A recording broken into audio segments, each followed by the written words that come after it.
अभी 338 वोटर्स श्री सुनंत जमातिया जी पिछले बार इसी सीट से एज ए इंडिपेंडेंट कैंडिडेट लड़ा था टीपीएफ से। उनका नेतृत्व में जो 338 वोटर्स आया है सबको महाराजा एक एक करके स्वागत कर रहे हैं और सबको एक एक करके महाराजा स्वागत कर रहे हैं और सब लोग एक एक करके सामने आए और महाराजा के साथ जब 338 वोटर तिप्रामत हो फाइनल नाम सगो 338 वोटर तिप्रामत हो फाइनल नाम सगो तिप्रामता लंबे बबाग्रा लंबे 338 वोटर तिप्रामत हो फाइनल नाम सगो श्री सुनंत जमातिया नेतृत्व 338 वोटर तिप्रामत हो फाइनल नाम सगो सुनंत जमातिया नाम सगो बरमनाम सुनंत जमातिया नाम सगो बरमनाम सुनंत जमातिया नाम सगो तिप्रामता के तिप्रासा के बबाग्रा के।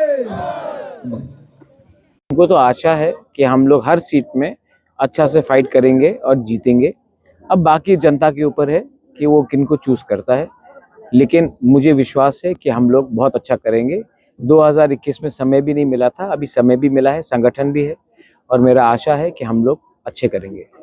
लेकिन आप क्या सजेशन? मैं भी मानता हूँ कि कैंडिडेट अच्छा होना चाहिए, ईमानदार होना चाहिए और ऐसा होना चाहिए जो सिर्फ महारानी चेलागांग नहीं पूरे तिप्रासा दफा के लिए काम करे और उनका थिंकिंग ऐसा होना चाहिए कि वो सिर्फ एक कम्युनिटी नहीं पर हर कम्युनिटी को संग लेकर चले। हम तो गवर्नमेंट के साथ ही हैं, हम तो गवर्नमेंट के अगेंस्ट नहीं हैं, लेकिन हमको लगता है कि जब हमारे अधिकार के बारे कोई बात आता है तो ब्लाइंडली हम हर चीज़ में अग्री नहीं कर सकते हैं। जैसे कि अगर भूमि का बात हुआ, जैसे हमारा लैंड राइट्स के बारे बात हुआ, डायरेक्ट फंडिंग के बारे बात हुआ, एडीसी के बारे बात हुआ, एसटी एससी के बारे बात हुआ, रिजर्वेशन के बारे बात हुआ। कभी कभी गवर्नमेंट में दो राय हो सकते हैं, लेकिन हमें अपने लोगों का राय रखना पड़ता है, ना कि हमें गवर्नमेंट का राय रखना पड़ता है, क्योंकि हम लोग एक इंडिपेंडेंट पार्टी है। तो ब्लाइंडली तो हम हर चीज़ जो गवर्नमेंट बोलेंगे उसको सपोर्ट नहीं कर सकते। कुछ कुछ चीज़ में हमारा इंडिपेंडेंट पॉइंट ऑफ व्यू भी रहना चाहिए और वो मैं रखूँगा। मैं यहाँ में किसी को खुश करने तो आया नहीं हूँ, मैं तो अपने लोगों के बारे बात करने आया हूँ।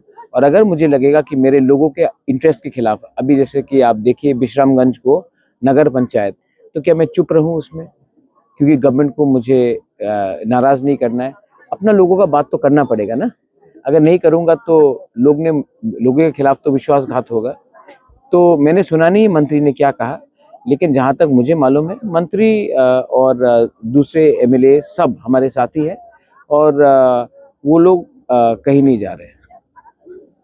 आप किसी का आप अमूल्य आप मेरा मुख से शब्द निकालना चाह रहे हैं। मैंने गरीब तिप्रासा के लिए मैं आया हूँ, मैं अमीर को और अमीर बनाने नहीं आया हूँ।